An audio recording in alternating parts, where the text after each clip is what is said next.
Texas is a complex state with a complicated history, and this is all reflected in its politics. Once a solid blue state, Texas turned red as the 20th century wore on. It is the birthplace of presidents and some of America's political giants. Our next guest understands and charts this change and the sweep of a state that many consider its own country.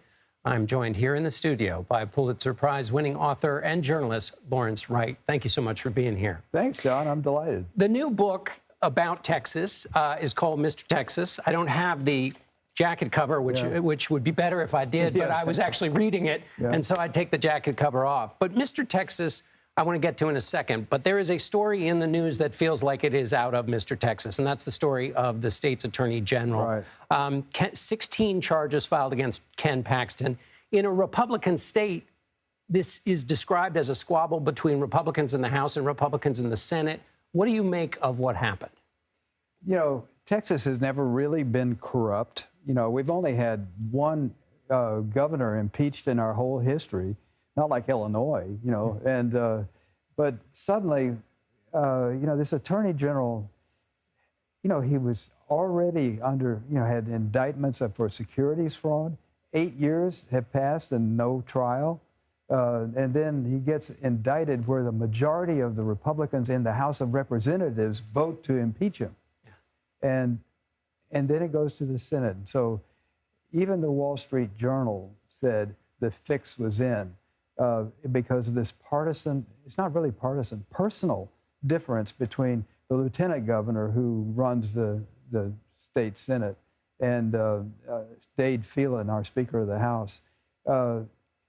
These two entities have never liked each other. Right. There was, in the House of Representatives, they don't refer to the Senate, they refer to the other place.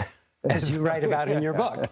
So it's an institutional dislike for each other. Your book charts these characters. I mean, not the two specific ones, although some show up named and unnamed in the book. If you pay careful attention as a reader, you will notice some things. But you tell the story of various characters who inhabit the different kinds of roles. Tell us about what then happens when Sonny Lamb comes in, your main character. Tell us about him a little bit. Well, he's a little like Mr. Smith Goes to Washington, but in this case, he is a rancher out near Marfa in far west Texas, and he has a dream. And he's never really succeeded at anything in his life, but he sees that, you know, the land is drying up, and this is really happening. You know, the drought is killing Texas. But there's this aquifer, and but it's salty. If we could only desalinate the aquifer. So this is his dream. And he gets recruited by a lobbyist who has other plans for him. And so mainly this is a story of an idealist who gets schooled about the nature of politics, not just in Texas, but it's so Texan. You know, every character in it is resonant with the flavor of Texas because there's such unique characters. I want to get back to the flavor of Texas, but staying on politics, book opens with the death of a longtime politician. There are other longtime politicians whose legacies are discussed in the book. Is it possible, and Sonny's journey is the one of the political juggling between your principles and the little trade-offs you have to make. Yeah. Is it possible to have a long history in politics and at the end still have your honor intact?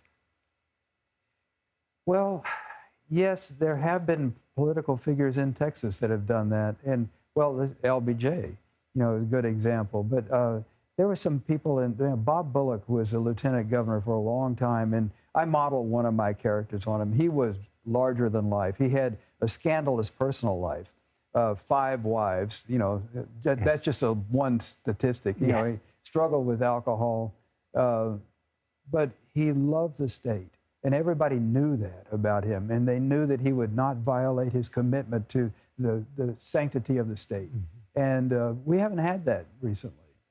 George W. Bush talked at length about Bullock, who he talked about working with, and you outlined the power of the governor and how that fits into the state. Let me ask you as a final question. This started out, as I understand, as a screenplay, a musical. Many of us know you for your nonfiction narratives. What was the process like of taking this through its different journeys and then also relative to the work you do in nonfiction? Well, I research the same. You know, I just love research because I feel like if you know what's true, it's going to be more believable to the reader. And I had this idea years ago. This started back in the Ann Richards era, and my main character was a Democrat.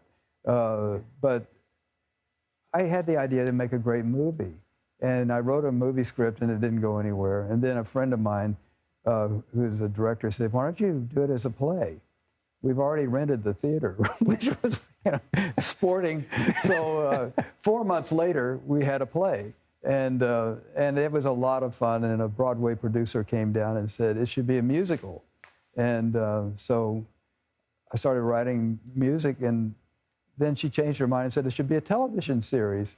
And okay, so I sold a pilot to HBO, and then they fired my executive and dumped all his projects. So I asked my agent, "What can I do with this?" They said, "Podcast." So I wrote 8 episodes of a podcast, and then finally I thought, wait a minute, I just decided I'm going to write it as a novel. And so this is the culmination of many iterations, but the lesson that I might mention to younger writers, sometimes the door is not always open to you in a form, and you just keep trying something else. And I'm really happy I went through that process because it deepened my ability to write narratively and scenically about these characters.